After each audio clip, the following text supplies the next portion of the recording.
Okay, so for this month's meeting of the minds for September, we're going to do early mobility. This is something that I'm pretty passionate about. I mean, I'm married to a physical therapist, and I feel like it's just something that's so important um, in changing the outcomes of how our patients do in the ICU. So I have a few research articles I was going to go over and some videos, and then just some like stuff on body mechanics and how to properly lift and stuff without injuring ourselves. So first off, I just want to go over these early mobility steps. Caitlin and Ashley Wheeler kind of devised a early mobility protocol, and this is some of the steps that kind of fit into there. And then through my research, looking through different articles and evidence-based practice, this is a lot of what most of them recommend.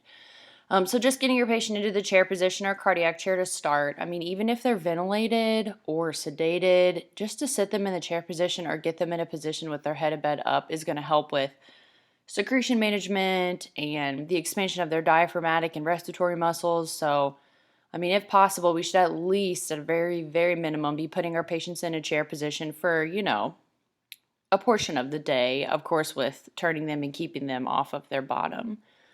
Sitting to the edge of the bed, just, getting your patient moving to the edge of the bed, even if they can't stand or walk, again, is still just going to help with secretion management and mobilizing secretions and help them expand their lungs more in a more effective way. So then standing them to the edge of the bed, and this can be as simple as just getting them to stand up and sit right back down. Progressing even further would be marching and weight shifts at the bedside. So prior to, getting them up and walking them around, you can start having them practice by doing marching or shifting their weight from side to side. Transferring from a bed to the chair, I put this one after marching/weight shifts only because the patient typically has to take a step or two to get to the chair. Followed by walking in the room, which is a short distance, and then walking on the unit, which is a longer distance. So I have 3 research articles. I'll post the full article on the Facebook page as well, but I just have some highlighted sections that I kind of wanted to go over with you guys that I thought was interesting. So the first article is developing a mobility protocol for early mobilization of patients in a surgical trauma ICU.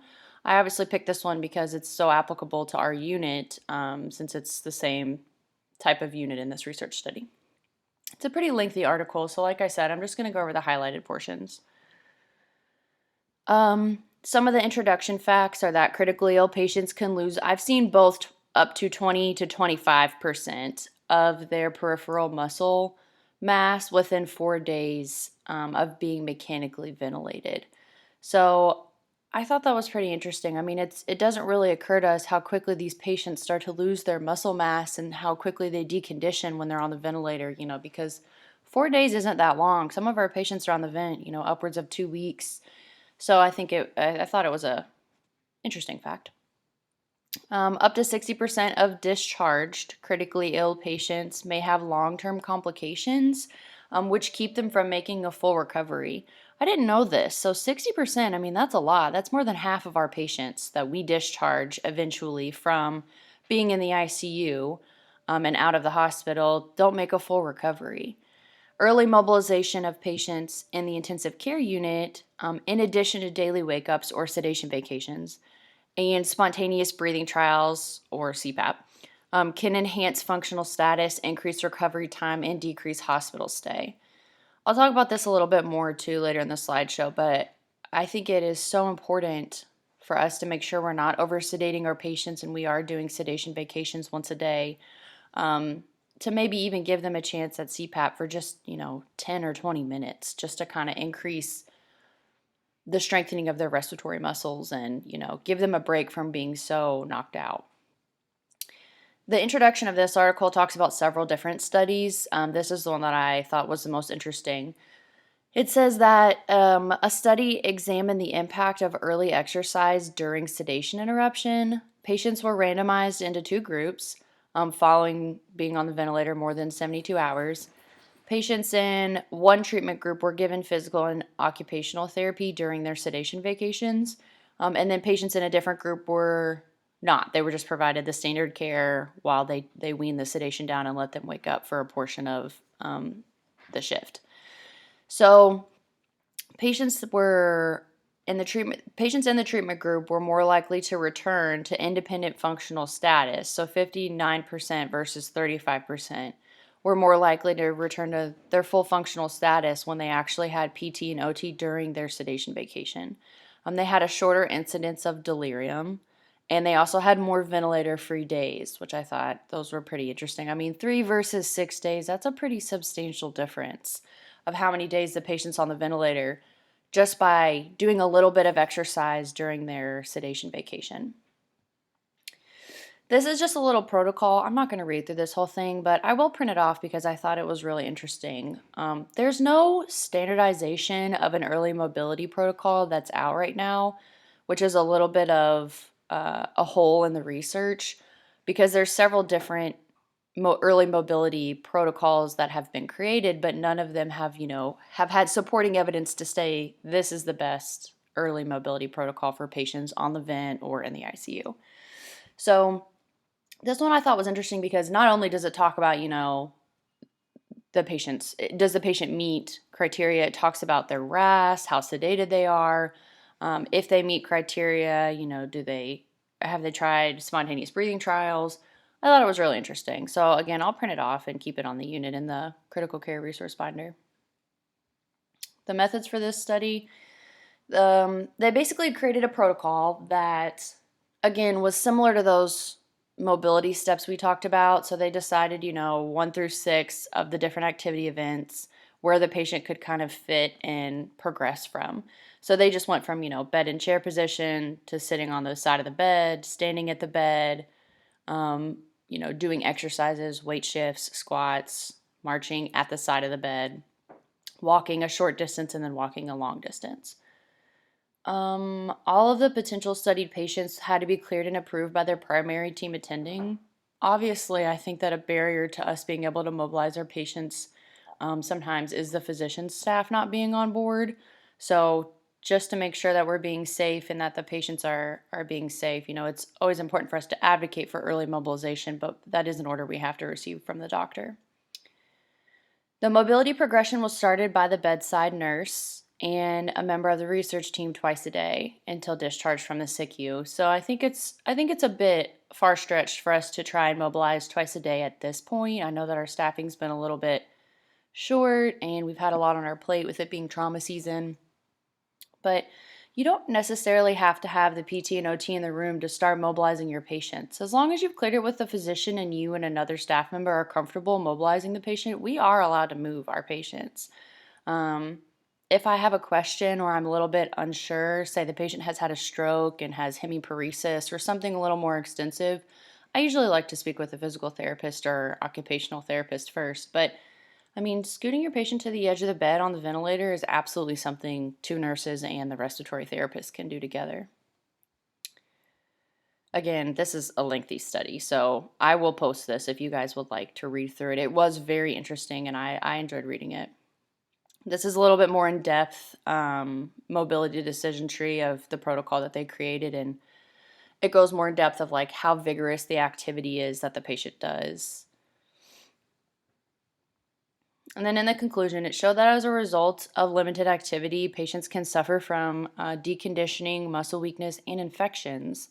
Physical deconditioning from their intensive care environment can occur after only a few days in the unit. We don't think about the fact that if the patient's lungs become deconditioned, they're more susceptible to, acquiring a ventilator-associated pneumonia or, just pneumonia in general, not being on the ventilator. So, doing a small thing like sitting them on the edge of the bed makes a big difference in their recovery. That's all for this article. The second article I found, this is more of a summary, but I just wanted to review the bullet points here. So there is a full PowerPoint, but I'm not going to go through all of that. So this was a early progressive mobility in a MICU setting. But the outcomes were what I thought were really interesting. So the average ICU length of stay for vented patients was reduced by a day. So these patients that were on the ventilator in the ICU got out, a day earlier compared to not being in the study. And the number of mechanically ventilated days decreased by 14 days. So I think that this was a collective, everyone in the study, they put together the amount of ventilated days that occurred. So they dropped from 81 to 67. I mean, that is substantial. Ventilated days decreased by 14 days per the collective group of patients. That is just astounding to me. And then on top of that, I mean, they saved within 6 months, over $500,000 for the facility. Think about all the stuff that our facility could use that money for. I know that equipment alone could use some replacing, but I mean, this is astonishing how much it benefits the patient and how much, it saves the facility as well. So there's a little more detail on this one as well, but I'm not going to go through that.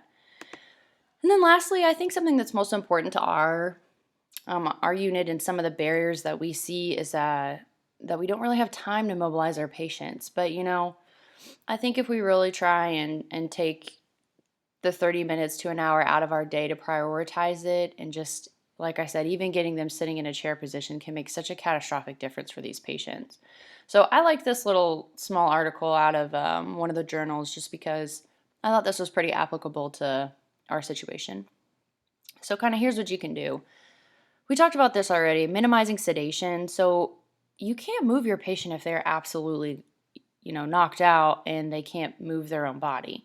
So minimizing sedation to keep your patient calm but alert is really the goal. I know that throughout orientation in our nursing careers, we learn about, RASS and how to properly sedate our patients. But, they should wake up to voice if they can tolerate it. And that really helps assist with us being able to move them early. Consider using an early progressive mobility tool. That's the paper I was talking about. We don't technically have one specifically for our unit. There's a lot of different options, but we kind of have the general idea down, and I'd be happy to print out that paper that I showed you in the first research article. And then assess your patient for daily readiness. So I feel like this is something that we can collaborate with the doctors and PT and OT. There's a fine balance. I mean, a lot of our patients are not appropriate for early mobility, but the few that are, I mean, it again can make such a huge difference in how quickly they recover and the longevity of, how well they do. So again, I'll post all three of those articles along with the PowerPoint. So I have here a few different videos that I wanted to play for you guys that I thought were just interesting. So I'll play them. It's about, obviously, mobilizing your patient. So we were thinking about a whole lap. 8 times what you did yesterday. Today we mobilised the patient ventilated on an endotracheal tube. It involved risk assessment of the patients and how their ability is to mobilise, as well as adequate staffing to move the various attachments, and medical staff to look after the endotracheal tube to avoid any adverse incidents. She's a patient with congenital heart disease who has had a difficult post-operative course with respiratory failure. Otherwise, she's made a good recovery and she's not needing lots of organ support apart from the ventilation. It's rare that we have patients who are on endotracheal tubes long enough to mobilise within intensive care. This patient is one of few who is fit enough to be able to mobilise on the endotracheal tube whilst still being ventilated. You stay fastest. The main issue with Louise is trying to get her pushed forward in terms of her respiratory function. So lying in bed isn't as good for your respiratory system. Being able to get up, open your lungs up better, and being able to breathe a bit harder while you're mobilising around the ward will all help Louise move forward and hopefully get that breathing tube out in the near future. Patients who normally are ventilated with an endotracheal tube are normally on bed rest and are not able to get out of bed because of this. So being able to get the patient up to sit in a chair and being able to mobilise the patient will help their muscle strength, improve their power and their ability to move around and mobilise. And also respiratory wise, they're able to expand their lungs more, be able to clear any secretions that may be in their chest to ultimately improve their respiratory function. she seemed to have fun and benefit from it. Her family were in attendance as well to see her being up and about on her feet, which is great from a psychological point of view, for her to be able to get out of bed, get out of the room and see a bit of the unit.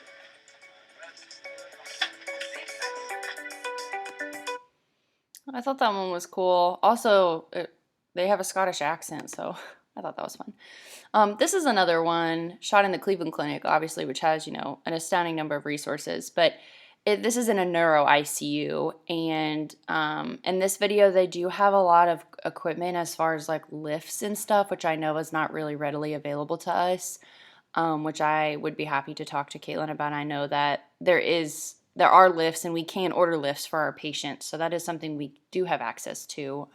It's not always on the unit, but I thought this was a good video as well. A great program going here, and I know you guys have developed it here in the Neurointensive Care Unit. Tell me about it. We have a very exciting initiative, and that being the mobility and safe patient handling care path that we developed. Experience in the literature tells us that bed rest has the potential of negatively impacting nearly every organ system. Absolutely. And it's good to get patients out of bed. And, you know, cardiac surgeons such as yourself have been exercising that for years, getting patients out of bed, normalizing their activity of daily living on post-op day one. So for neurologists, that's a real paradigm shift, especially in the ICU where patients are very sick. Their dogma has been to keep patients in bed. And we really thought that that was safe for patients with neurologic injury. In fact, there was never even a study done that included patients with neurologic injury. So the nurses in this unit took on the challenge of testing the impact of an early progressive mobility protocol. So we then created a mobility care path. And in order to mobilize patients, you really need to keep your caregivers safe. That is bringing safety equipment in. So that's exactly what we did. The Nursing Institute from the NI very generously supplied us with ceiling lifts. We brought some chairs in and other equipment and all the accessories. So now, because we have that,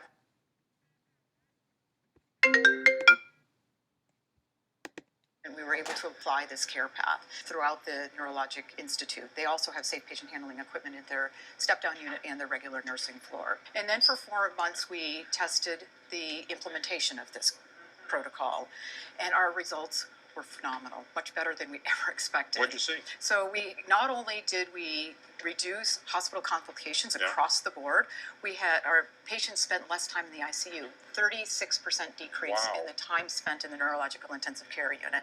Overall hospital stay was decreased by 33%. For patients that needed ventilator therapy, we reduced the number of days on the ventilator by 70%. So, you know, with that, we asked the question, geez, I wonder what the cost impact of all of this is. And we found that there was a 30% reduction in cost. Terrific. Yeah. So with all of those results, that said to us that getting patients out of bed is best practice for our patients. Has this affected the patient experience scores? We did survey our patients and ask them some questions about their experience, and we found that depression, anxiety, and hostility scores were reduced by 55%. Well, great. Let's go see how you do it. Yeah, great. So I'm going to stop it there. I mean, they use, like I said, a lot of equipment and different things that we don't really have readily available to us as of now. But I thought that was really interesting. I mean, again, it's just the supporting evidence really shows that not only do our patients benefit from this, you know, from a psychological aspect, but it reduces cost, it reduces, you know, the rate of infections, the rate of ventilator days. So I thought those were two interesting little clips. The last little thing I was going to talk to you guys about is body mechanics. I had Chase just kind of help me with these slides, and I put some different pictures of different things that we do a lot in the, you know, everyday nursing practice, and just some little like tips and tricks of what we should be doing to keep ourselves safe and make sure that we're not, you know, injuring ourselves. So when boosting turning a patient, I think the most important thing is to make sure we always start with the bed at an appropriate height. Shelby and I always joke that we never boost together because, I mean, our height difference is so substantial. So, you know, try and find somebody who's relatively the same height as you so you can put the bed at an appropriate height for both of you. Sorry, my dog's barking. Shut. Remain close to the patient when you're moving them. So just make sure that you're not, you know, stretching your arms way out to move them. You want your body to be as close to them as possible. which will help take some of the strain off your back and shoulders and, move it more towards your center of gravity. So you just take out as much slack from the draw sheet as possible, in addition to standing close to them. And then you want to use your larger and stronger muscle groups to lift. So when you boost your patient, you need to bend through the knees a little bit. You want to use your legs and move from one side to the other on your legs, kind of shifting your weight versus lifting with your back. You want a wide base of support that gives you more balance and stability. And then you always want to keep your back relaxed, but in a neutral spine. You don't ever want to be, crunching over or bending over to lift any kind of weight or reposition your patient. And then Chase told me one of the most important things that really helps prevent back injuries is not twisting through your back. So you shift your weight, again, like I said, from one leg to the other with your back remaining straight. You never want to twist through your back because that's how you strain your muscles and pull your back. And then you always move in unison with the other person lifting. I mean, we all count and move on 3, but you always want to be working together. A bed-to-bed transfer, this is one that I really struggle with, and I'm really tall, so I can only imagine how difficult this is for some of our shorter staff members. But, I have 2 pictures on here. If the patient is close enough, you, again, want to start with the bed at the right height and hinge at the hips. So you should be kind of sticking your bottom out behind you and bending through your hips, not crunching over with your back. And then please, just take an extra second and get the slide board. It makes such a humongous difference in how easy and how smooth the transfer is for the patient as well. Because then you can use the slide board to transfer to the middle of the 2 beds and bridge the gap, and then readjust your body mechanics and make sure that you're pulling the patient over in a safe way. And then this sounds kind of goofy, but if you focus on how you're breathing when you're lifting or moving a patient in a weird position, you should always lift on an exhale. So if you take a deep breath in while everyone's counting and exhale as you pull the patient, it automatically will cue your abdominal muscles as you're breathing out and just kind of help everything stay taut as you're pulling the patient over. And then I know that a lot of us will do this as well, and this is totally fine and safe. If the patient's too far away, don't lift and you're going to hurt your back. Just climb onto the other bed. Again, pull them halfway over and then get off of the bed and then pull them the rest of the way over. So, you can see this nurse here that's on the bed still has good body mechanics. She has her knees apart, a shoulder distance to give her a good wide base of support even though she's kneeling. And she's got a nice straight back that, is taut and it looks like in a neutral spine. She's not, crunched over to reach this patient. Next, I have sitting edge of bed. This is the best pictures I could find. It's only with 1 person demonstrating. Typically, we would do this with 2. And then again, if we're doing this with a ventilated patient, you want the respiratory therapist to be in the room to watch the airway. But this is a great thing that we could do for our vented patients if they don't wig out when you turn their sedation down or off. Just because you mobilize all those secretions in the base of the lungs when you move them. So you want to start always by turning the patient into a sideline position. Whether you're by yourself or with another person. If the patient's awake enough, have them help you. But put them in a sideline position, and then typically 1 person will kind of control the head of the bed or the trunk area, and 1 will help move the legs over to dangle off the side of the bed. This guy's doing both, but still you can see, he's bending through his knees and hips. He's got a good neutral spine, and he's shifting his weight through his legs. So you can see, he kind of has his weight distributed evenly here, and then he shifts his weight back onto the other leg in order to set the patient up versus, leaning or extending through his back. But again, like I said, just have 1 person control the patient's shoulders and head and have 1 person control the patient's feet. So when the person who's doing the feet starts helping, just make sure that you squat down. Don't bend and hunch all the way over with your back to reach the patient's legs. Sitting to standing, so I don't have a bed. The patient is in a wheelchair here. Typically ours would be in the bed, but typically just taking a patient from sitting to standing, you want to start by having them scoot to the edge of their seat or bed or chair. This makes a really big difference in how easy it is for the patient to assist. So if they're scooted all the way back in their chair, it's going to be a lot more difficult and they need a lot more quad and glute strength to get up out of the chair. So have them scoot all the way to the edge of the chair. That's safe. Make sure their feet are planted firmly on the ground and underneath them. And then always put a gait belt on them because you never know. Some people seem like they're going to do great and they stand up and get dizzy or, they end up needing a lot more assistance than you originally thought. So it's just a safe way to make sure that your patient doesn't fall, and that you have a good way to kind of help guide and control them for whatever best suits their needs. Then, before your patient stands, have them bend over and lean forward. If they put their weight over their center mass, like their center of gravity, it will really help with how much you have to lift. And then again, you need to lift with your legs, not your back. So this guy has really good, I feel like really good form here. You can see he's kind of guarding the patient with his knees here, and he's leaning over. And then here, excuse me. Here, you can see he's not really bending over through his back. He's still bent through his legs, and he's kind of squatting down to stand the patient up. And then once he gets the patient standing, he is close to the patient. You have a lot more control and can help the patient stabilize if you're close to them versus if he was far away with his arms outstretched. So you kind of want to pretend like you're dancing. You want to be close to the patient and just let them know what you're doing so they stay comfortable. The next one is a transfer from a bed to chair. Again, he's going from a wheelchair to this like mat table, but the first 3 steps are the same as taking a patient from sitting to standing. So you're gonna get close, stand him up, and then remaining close to the patient, you're gonna start shifting your weight kind of from side to side as the patient does so. So once the patient is standing, you want to maintain body-to-body contact, or as close as you can that allows them to be comfortable. So you have good control and you can help assist them in case they lose their balance or start to get dizzy. And then again, like as they're shifting, you're shifting. So it's kind of like slow dancing if you think about it. No twisting. So you're moving when the patient is moving. You don't want to be twisting to sit them down. That's how you create a back injury. And then you just lower them into the chair or bed slowly. So if they're going into a chair, I always have them reach back and grab the handles if they can. Because then it kind of helps them feel like they're in control of their descent. And again, you can see his back is pretty straight here, and he's bending through his legs to sit the patient down. So you want to squat and let them sit down. You don't want to bend over through your back, because then you're straining your back with the weight of the patient. And then lastly, ambulating. There's a few different kinds of ways to ambulate the patient.